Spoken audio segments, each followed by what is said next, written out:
más importantes. El detalle es la evaluación general de la patología tendinosa, ¿no? Como van a ver a lo largo de todo el curso, el- hay puntos claves que debemos tener en cuenta, ¿no? Estructuras óseas con sus respectivas articulaciones, la patología tendinosa en cada tipo de articulación, la patología muscular en las diferentes articulaciones y o en los diferentes segmentos corporales, ¿no? Por ejemplo, pierna, ¿no? O muslo, ¿no? Que son lugares de bastantes lesiones musculares y las lesiones ligamentarias, ¿no? Entonces, para ello es importante conocer básicamente la historia natural de la enfermedad, ¿no? Que es lo que veamos, lo que pretendemos ahora, ¿no? Con esta patología tendinosa, la siguiente clase es la patología muscular, ¿no? Si por ahí se me sale un gallo, van a disculpar que recién ahora creo que un poquito mal. A ver, si hablamos de historia natural de lesión de los tendones, Carmen, ¿cómo empieza? ¿Cuál es el primer punto?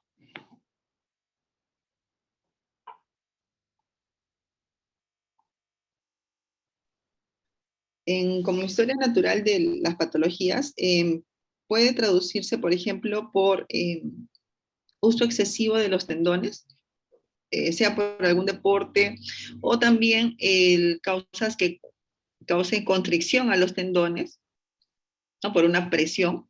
Y otras de las causas, en realidad son teorías, ¿no? Pero son las que podríamos determinar como causas. El abuso de corticoides intralesionales, ¿no? Esto puede causar un daño al tendón y progresivamente podría causar un desgarro.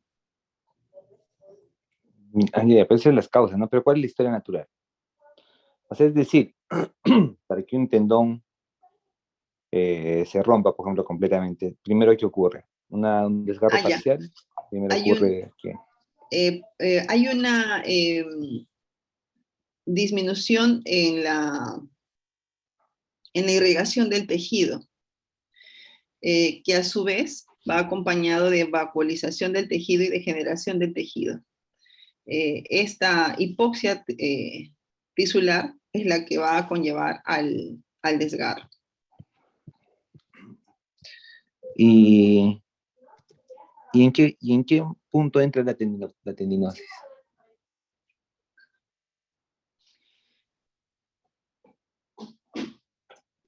La tendinosis también es cuando nacemos, hay en realidad es el embrión, ¿no? Hay un mayor número de células que va disminuyendo progresivamente, ¿no? Con el transcurso de los años, ¿no? Ya, por ejemplo, los 20 años es la cuarta parte de cuando nace el bebito, ¿no? Entonces hay una disminución de la celularidad, pero hay un incremento del tamaño a causa pero no es por las células ni por el líquido, ¿no? Al contrario, hay una disminución de células y un aumento de la vacuolización también del tejido, lo que lo hace más fácil a que sufra una tendinosis. A mayor edad hay mayor riesgo de que sufra esta tendinosis. Hay una disminución también del colágeno y también altera la estructura del tendón. Ya. Bueno, todo inicia con un proceso inflamatorio, ¿no? Eh, si bien es cierto en la nomenclatura, muchas veces existe cierto grado de controversia si usar tendinitis, tendinosis, tendinopatía, tenosinovitis. eh, Siempre empieza con un proceso inflamatorio. Este proceso inflamatorio puede ser de muy corta duración o si continúa la noxa, se va a hacer de mayor duración, ¿no? Entonces, una vez que empiece el proceso inflamatorio, si responde rápidamente el tendón, lo primero que se va a producir ha de ser un componente inflamatorio peritendinoso. Y eso se traduce como una tenosinovitis. Entonces, lo que vamos a observar es incremento de fluido tenosinovial peritendinoso. Ahora, debemos tener en cuenta que no todos los tendones tienen sinovia. Por ejemplo, uno, Carmen, a ver, dime. El más común de todos. En los que no tienen sinovia el de Aquiles. Ya, el más común, el más clásico es el tendón de Aquiles. Otro, El supraespinoso. el manguito rotador, ¿no? Entonces, o por ejemplo, la porción intraarticular del tendón largo del bíceps, ¿no? Entonces, en ellos, por ejemplo, es un error decir una tenosinovitis, ¿no? Entonces, lo que tenemos que tener claro es el proceso inflamatorio. Ahora, para decir tenosinovitis, el líquido tiene que estar englobando completamente al tendón.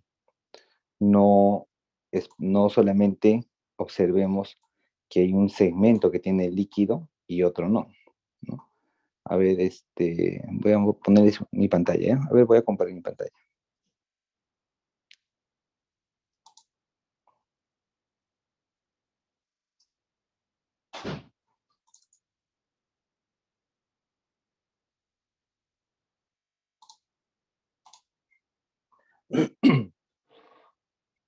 Ya, entonces estamos viendo un estudio de tobillo y tenemos un plano axial oblicuo en una secuencia ponderada de PFATSAT, ¿no? Entonces, si ustedes se fijan, por ejemplo, acá está el tendón del largo del hallux y el tendón del flexor largo de los dedos. Si yo veo, el líquido está englobando completamente al tendón, a ambos tendones. Si yo viera un tendón, por ejemplo, veo, no sé, el tendón del tibial posterior, que es este, y alrededor de él voy a ver líquido laminar, pero que engloba 360 grados o casi 360 grados, tenosinovitis. Pero si yo, por ejemplo, veo un tendón de Aquiles, ¿no? Y el líquido lo veo en un 10% de la circunferencia, eso no es tenosinovitis, ¿ya? Por eso a veces exageramos en nuestros diagnósticos, hiperdiagnosticamos tenosinovitis. Si nosotros vemos en un corte longitudinal tibial posterior, digamos, que tiene esa cantidad de líquido, lo que vamos a ver simplemente es como una gota, ¿no? Vamos a ver solamente esta forma de líquido, ¿no? Mientras que si viéramos este otro tendón superior que tiene englobando completamente el líquido, vamos a ver hacia ambos lados, ¿no? Tanto superior e inferior y englobando el tendón. Entonces, la primera consigna es que para una tenosinovitis debo tener rodeado completamente al tendón. Ahora, existen tenosinovitis focales, ¿no? Por ejemplo, se ve bastante a nivel de los dedos en las tendinopatías extensoras o flexoras, que a nivel de la zona de lesión o de dolor, por ejemplo, la articulación metacarpofalángica, el tendón adyacente puede tener líquido. Entonces, se va a ver esa zona con tenosinovitis, ¿no? Entonces, son pequeños segmentos de incremento de fluido. Sin embargo, el que lo veas en un solo corte no implica de que sea tenosinovitis, ¿no? Ustedes que tienen la facilidad de cuando hacen ecografía, pueden ponerle en los diferentes planos, entonces pueden darse cuenta claramente el, el porcentaje de recubrimiento de ese líquido. Entonces, nuestra primera consigna debe ser esa, ¿no? La cantidad suficiente del líquido que está englobando al tendón para ya llamarle tenosinovitis. Una vez que pasa esto de la tenosinovitis, ya el tendón empieza a alterarse, ¿no? Empieza a continuar con el proceso de la noxa y empieza a presentar alteración de señal. Entonces vamos a ver, por ejemplo, vemos estos dos tendones. Este es el tendón del peroneo largo, que se ve bien hipointenso, nodular, y este es el tendón del peroneo corto, que se ve un poco más proximal. Sin embargo, miren cómo se ve la alteración de señal. Entonces, ya se produce lo que se conoce como una tendinosis, ¿no? Esto obviamente es con el pasar del tiempo, ¿no? Esto no es de un día para otro. Con el pasar del tiempo, el siguiente proceso es una tendinosis, donde se afecta las fibras de colágeno y los proteoglicanos a nivel intrasustancia, se rompen esos enlaces, por consiguiente empieza a incrementar el líquido intersticial y empieza en las secuencias sensibles a fluido de 2, vamos a empezar a ver con áreas de alteración de señal. Y observamos ese incremento de señal. Entonces se producen las famosas tendinopatías. Entonces acá viene la terminología. ¿Qué término usar?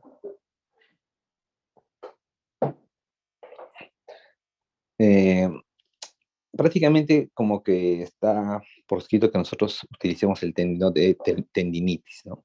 A pesar de que sí o sí acá hay un proceso inflamatorio. O sea, yo veo esto y digo, mira, acá hay una tendinopatía, o sea, es un proceso degenerativo del tendón del peroneo corto, sí. Hay un proceso inflamatorio tenosinovial, sí. Entonces, definitivamente hay un proceso inflamatorio intratendinoso, ¿no? Entonces, pero no, o sea, eso no lo puedo demostrar yo por resonancia ni en imágenes, ¿no? Lo que yo sí puedo demostrar claramente es esa alteración de señal que corresponde a una tendinopatía. Entonces, por eso es que el término tendinitis no está aceptado. Entonces, en contraposición a ello, lo que se utiliza es el término tendinosis. Y básicamente implica proceso degenerativo de ese tendón. Hará unos 2 años más o menos que se decidió, o se recomendó, perdón, en forma general usar el término de tendinopatía, como que ya implicaba el hecho de tener algún grado de tenosinovitis o proceso inflamatorio peritendinoso. Entonces, el término actualmente mayormente aceptado y utilizado es el de tendinopatía, cuando me refiero a un proceso degenerativo o un proceso de larga data. 3 años que estoy acá, siempre me estaciono acá.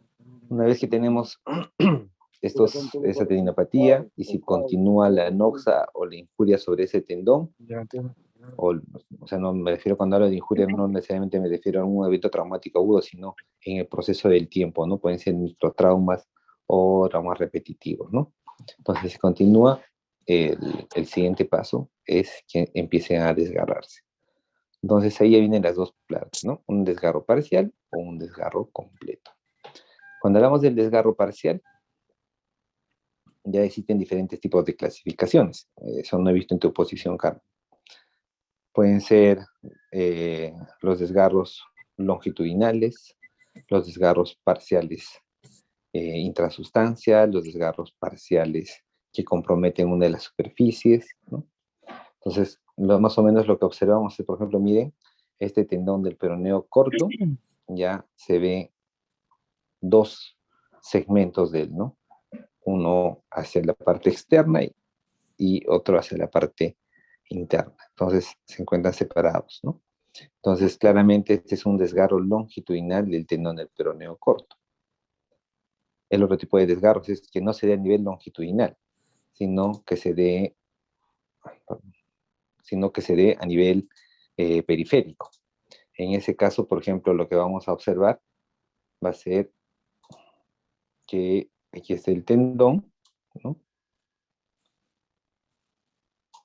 Entonces, en este caso, la que estamos observando es un desgarro longitudinal, ¿no? Algunos le llaman tipo split, ¿no? Que está pasando por el medio, por un costado, pero está dividiendo en forma longitudinal a ese tendón.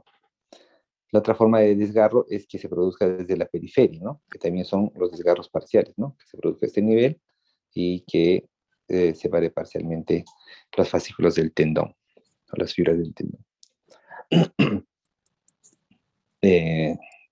Normalmente en el inglés cuando se utiliza la traducción ese de split y el tear, ¿no? Entonces el tear lo que ellos utilizan cuando ven ya esa separación, ¿no? Por ejemplo, en este caso, ¿no? Por ejemplo, este tendón se le vendía un desgarro como un tear. En cambio, el split, imagínense, no sé, un cheque de 10 soles y que está doblado en 2. A la mitad, o sea, de tanto en la zona de doblez, está tan utilizado y ya tan desgastado que si ustedes cuando lo abran van a ver que está cuarteado esa parte del doblez, ¿no? Se encuentra cuarteado, se encuentra como si estuvieran zonas de pequeñas roturas o desgarros o roturas de ese papel, ¿no? Entonces, igualito lo vemos en el tendón. Entonces, cuando ellos hablan de un split, se refieren a eso, ¿no? Más o menos esa característica de la lesión. Entonces, se ven los desgarros parciales. Una vez que si progresa la lesión y el desgarro inició en la región lateral, pueden llegar a un desgarro completo. A ver, vamos a ver. Cuando se van a ver los desgarros completos, pueden ser de dos tipos, ¿no? Con gap o laminar o filiforme, ¿no? Entonces, si por ejemplo yo veo acá el tendón del tibial posterior y tiene la separación, entonces este es un desgarro completo con gap, porque a este nivel estoy viendo un espacio, ¿no es cierto? Un espacio donde hay la separación. Entonces, cuando yo vea el axial, voy a ver solamente la tenosynovia y el contenido interno va a estar blanco, ¿no? No se va a ver nada. Y el otro tipo de desgarro es el filiforme, que también corresponde a un desgarro completo. Entonces, lo que se ve es más o menos de esta forma, ¿no? Viene así, el tendón, como que acá se cierra, viene un hilo y acá continúa el otro cabo. Entonces, ese es un desgarro completo también, pero esto es de tipo filiforme, pero en los estudios que se ha hecho, por ejemplo, no es que se demuestre tendón a este nivel, ¿no?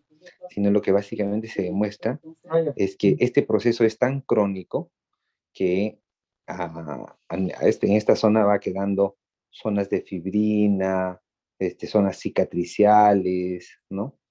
O a lo mucho, si es que hay algo de tendón, es que este tendón no se ha roto pues como con un guilleto o una tijera, ¿no? Sino que poco a poco se ha ido desgarrando los fascículos más periféricos y únicamente estamos observando una lámina de tejido tendinoso a nivel central. Entonces, cuando vemos en un corte axial, esto vamos a ver la tenosynovia, solamente vamos a ver un puntito acá, ¿no?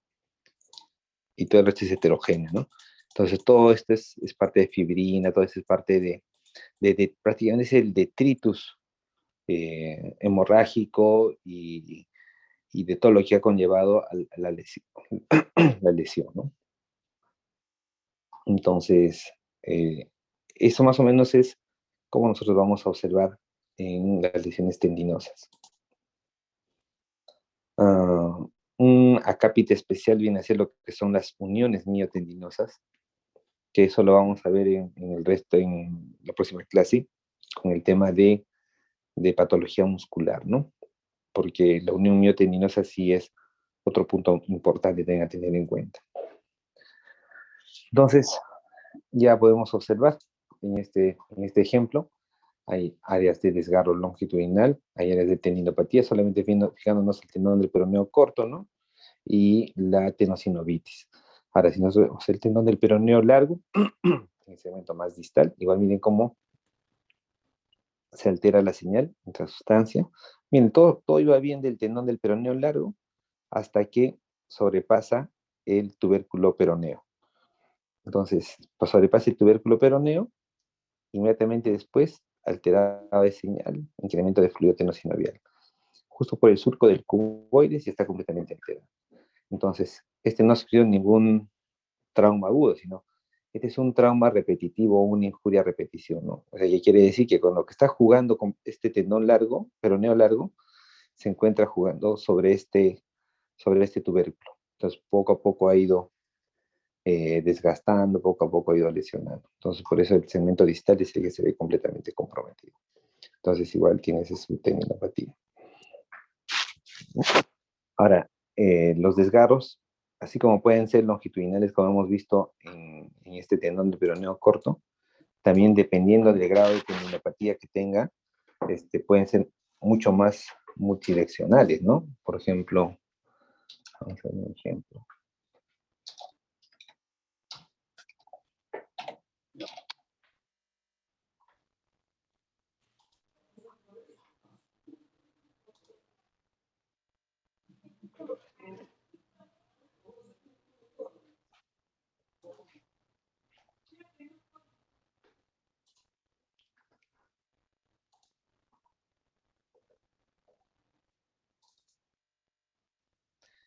estamos viendo esta secuencia en densidad protónica con saturación grasa de la muñeca en plano axial. Entonces nos vamos a concentrar en, a ver, miren el primer compartimento extensor, ¿no? Lo que corresponde. Este tendón que está más proximal corresponde al extensor corto del primer dedo y este corresponde al abductor largo del primer dedo. Entonces miren ya de por sí el abductor largo cómo se encuentra, ¿no? Cuando uno le hace un corte axial al tendón, en cualquier articulación, pero que sea axial al tendón, deberíamos ver una imagen nodular o por lo menos elipsoidal, bien definida, hipointensa en todas las secuencias, ¿no? Esa es la característica típica de un tendón. Pero miren ya cómo lo encontramos, ¿no? Lo encontramos completamente ensanchado, porque la diferencia de volumen entre ellos no debe ser tan enorme como se ve acá, ¿no? Por ejemplo, en el segundo compartimento son iguales, ¿no? En el cuarto compartimento, dependiendo de dónde uno lo localice, van a encontrar unos tendones un poco más grandecitos y otros más delgaditos, ¿no? Pero a este nivel del primer compartimento, el extensor corto sí es un poco más pequeño o más de menor circunferencia, ¿no? Pero el abductor tampoco no es que sea esta diferencia, ¿no? Entonces seguimos avanzando y miren cómo ya el abductor tiene una severa tendinopatía y tiene un desgarro intrasustancia multidireccional, ¿no? Y miren, y cada vez que nos vamos alejando hacia la región distal o acercando hacia su inserción distal, la señal se incrementa cada vez más, completamente heterogéneo, ¿no? Miren, y allá desde el desgarro que mencionábamos con mayores zonas de definición. Esta es la típica lesión de Kervain, ¿no? Una tendinopatía o tensinovitis de Kervain. Entonces, el detalle acá es, uno, observar cómo está la calidad del tendón. Para eso es importante que ustedes se acostumbren a ver las secuencias ponderadas en T1. Cuando somos residentes, y eso me pasó también a mí, miren, el T1 es una de las secuencias que no me gustaba mucho porque como estaba aprendiendo anatomía y todo eso, pues, pocas cosas brillan en T1, ¿no? La grasa en lo que es músculo esquelético, entonces como que a veces no te permite diferenciar muy bien, ¿no? O te dificulta, ¿no? Siendo residente. Y luego, si uno se acostumbra a ver, la secuencia de T1 es tan importante y te da tanta información, ¿no? Entonces miren cómo en las secuencias ponderadas en T1, cómo se ve la calidad del tendón, ¿no? Miren, esta es la verdadera calidad del tendón. Miren en los otros tendones cómo se visualiza. Miren el tendón extensor cubital del carpo. Miren el contenido intrasustancia que tiene, ¿no? Entonces, las secuencias ponderadas en T1 te da un real diagnóstico de lo que está ocurriendo en el interior de ese tendón. Ahora, obviamente las secuencias sensibles a fluidos, ya por el hecho de visualizar el líquido, eso ya nos permite ver las zonas de desgarro, ¿no? Sobre todo las longitudinales y el contenido, el volumen tenosinovial de ese tendón. Es de que en las lesiones de los diferentes tendones, sin tener en cuenta ese punto. Y hasta que finalmente pues llegamos a lo que son las roturas completas, ¿no?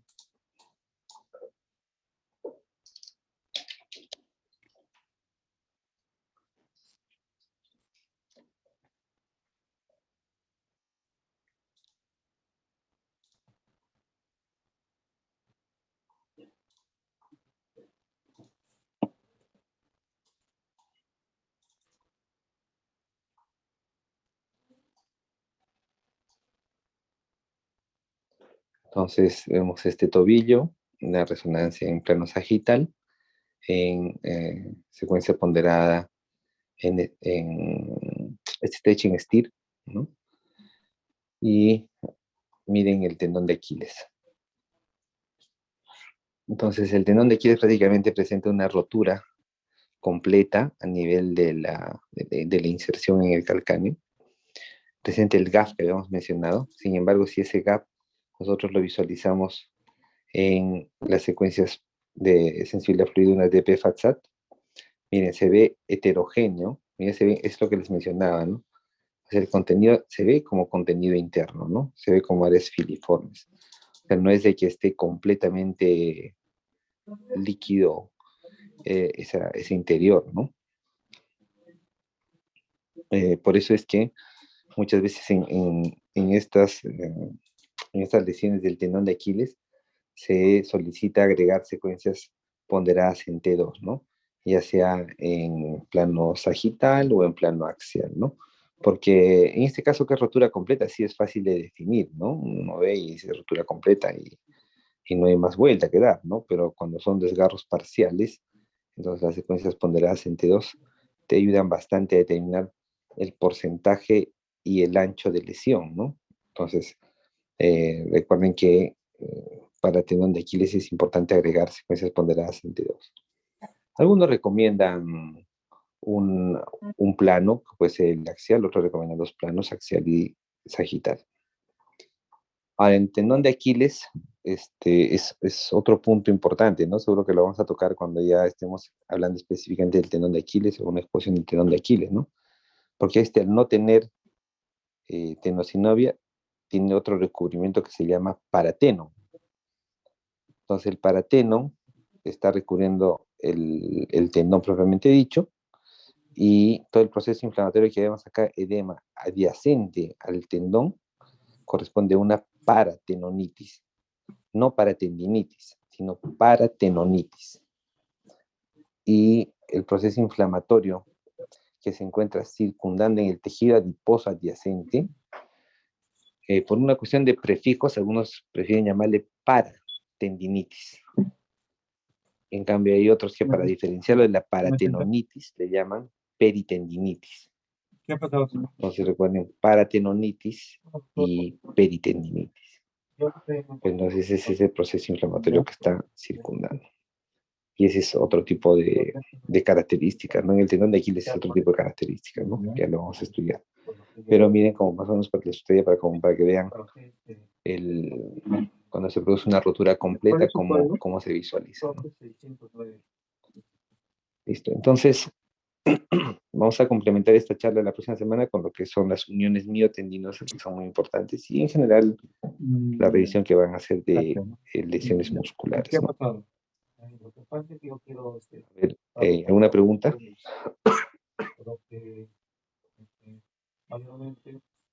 Parece que la noche hemos logrado la pista, porque incluso yo no usaba lentes, recién lo estoy usando. Incluso acá tengo la medida que me han dado. Nada. ¿No tienen, chicos, preguntas? Buenas tardes, doctor. Sí, les escucho. Sí, doctor, una pregunta.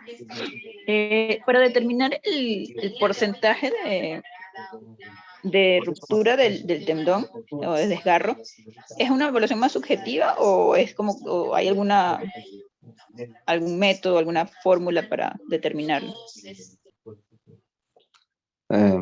No, es un poco más subjetiva, ¿no? Sin embargo, si debería ser un poco más precisa, lo único que tendrías que hacer es, o sea,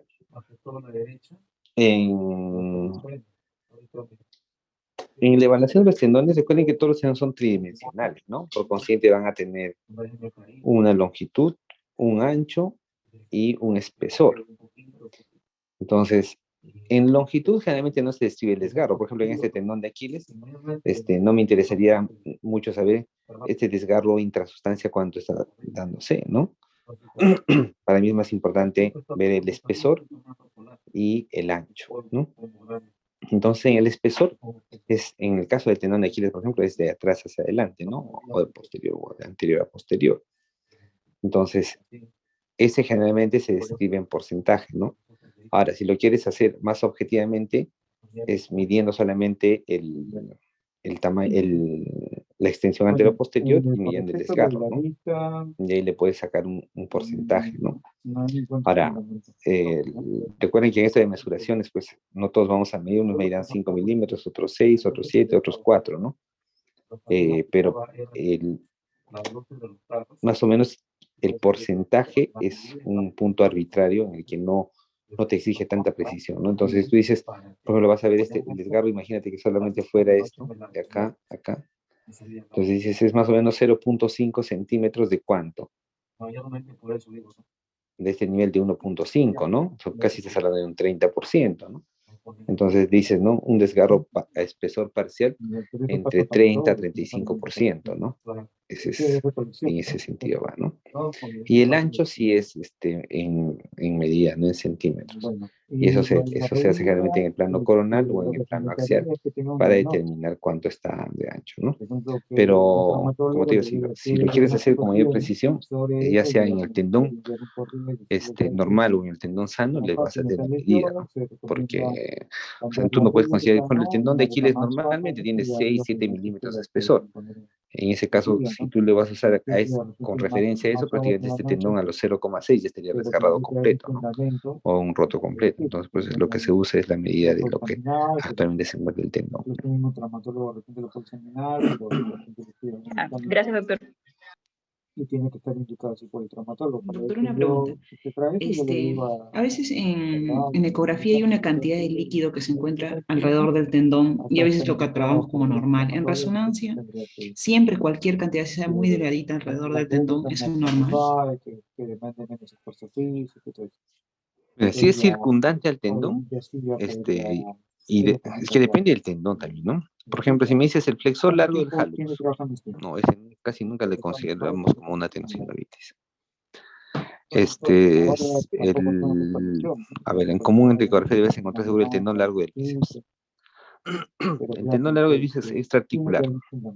Le ves líquido circundante. Y hay líquido en cavidad articular. Entonces, eso no es tenosinovitis. Ese líquido de cavidad articular está pasando a través del intervalo rotador hacia el tendón del bíceps y por consiguiente, esa no es una patología del tendón que esté exudando y produciendo ese tenosinovitis, sino simplemente es un traspaso de cavidad articular. Por ejemplo, si yo veo un tendón del extensor cubital del carpo, entonces si le veo líquido, así sea mínimo, circundante, sí es tenosinovitis, ¿no? Entonces, es un poco el conocer la anatomía de esa región y las condiciones más frecuentes de esa articulación. Entonces, no es tan estricto como decir, mira, si yo veo un chiquitín, ya le digo tenosinovitis, ¿no? Como tú me dices, nosotros vemos un poco y no le decimos nada, pero si le vemos más, y ya, sí le distribuimos. Depende mucho del contexto de la articulación y que le veas algo subyacente, ¿no? Recuerda que casi la mayoría de tendones que están adyacentes a las articulaciones, el líquido sinovial articular es el que está traspasando hacia esa cavidad tenosinovial. Entonces no es que el tendón sea el que esté produciendo, se produce proceso inflamatorio, sino es simplemente un paso de la articulación. Entonces depende mucho de la zona que estés evaluando. Ya, gracias. Claro. Pero bueno, ese tema lo maneja operaciones. No molesta. Yo si necesitas zapatillas, como muchas personas vienen, entonces yo ya, usted viene a decirme lo más fino, me dice, acá tengo el polo, me traen su examen. Listo, jóvenes. ¿No hay más preguntas? Entonces yo ¿sabes qué? Mire, acá está, por favor, denle zapatillas. Ya. Nos vemos la próxima clase. Los exámenes ya están calificados. El 80, 90% está aprobado. Las notas se lo pasé al doctor Ramírez. Bueno, yo creo que es un poco más referencial, pero no se confíen ni se distraigan, ¿no? Porque de seguro que luego lo van a promediar las notas y van a tener por lo menos una nota de teoría o de práctica, ¿no? Entonces, para que no les baje todo su promedio general. Mire, yo ahorita estoy empezando este proceso, no creo que sea el bicho raro, pero si no, yo les confirmo a ver cómo vamos para la siguiente semana, si hacemos clases o no. Espero que pase esto rápido. Joven, entonces si no hay más preguntas, ya acá finalizamos la clase. Entonces, ellos, bueno, normalmente lo aceptan. Gracias, doctor. En su Buenas noches. caso también, ¿no? Hasta luego, Entonces, buenas también se va a noches. profundizar que, obviamente, este problema de la visión, de un momento a otro, habría que evaluarlo, ¿no? Habría que ver exámenes previos, medidas previas, o si se nota que muy rápido está perdiendo la visión o que tiene que usar mucho, hacer mucho esfuerzo, se puede hablar con el, no con el que le mide, sino con un oftalmólogo y le dice, ay, ya, sí, tiene que ver el fondo de ojo, que es más importante. Entonces, el fondo de ojo, de repente hay un problema ahí que la luz está dañando, está molestando más la mácula que en otros casos. Y ahí, sí, definitivamente ya, pues ellos con esa también solicitud o indicación del oftalmólogo, yo también mando la recomendación y ellos van a tener que aceptar, ¿no? Porque obviamente lo principal es la salud y yo también mi función es prevenir que no se vaya a lesionar más o vaya a empeorar su situación, pero todo tiene que estar fundamentado. Porque vienen todos acá, pues yo también tengo esto, yo también tengo lo otro, pero todo tiene que estar fundamentado. Entonces sobre eso yo también hago la recomendación. Este señor se recomienda que no haga esto, se recomienda que no haga lo otro, se recomienda esto. Doctor, entonces no sé cómo podría hacer, por lo que yo normalmente he estado de vacaciones y ya, o sea, ya estoy, pero voy a entrar supuestamente el domingo. Ya me toca entrar domingo. Pero como le digo, yo no pienso trabajar de noche. No sé, no sé si de ahí para adelante me puede dar ese tiempo, no sé de cuántos días más, o cómo no, o una, como si no esos descansos sin haber, no sé cómo es. Ah, ya, Para yo, como usted dice, irme, y voy a tener que claro. hasta pagar mi plata, porque no es el seguro que va a ser 15 días, o no sé, hasta más, en poder sacar. Voy a tener que pagar y sacar, ¿no? Y no sé, ahora, ¿cuál sería conveniente que haga? ¿Lo de mi rodilla o lo de mi vista para ir con un oftalmólogo y que me vea? Mire, qué es lo que más le molesta? Usted A mí no, más me fastidia mi rodilla. ya lo de la rodilla, entonces. Ahora, el tema es que la rodilla, si usted fuese a recolección, bueno, necesitaría ahí un tema más de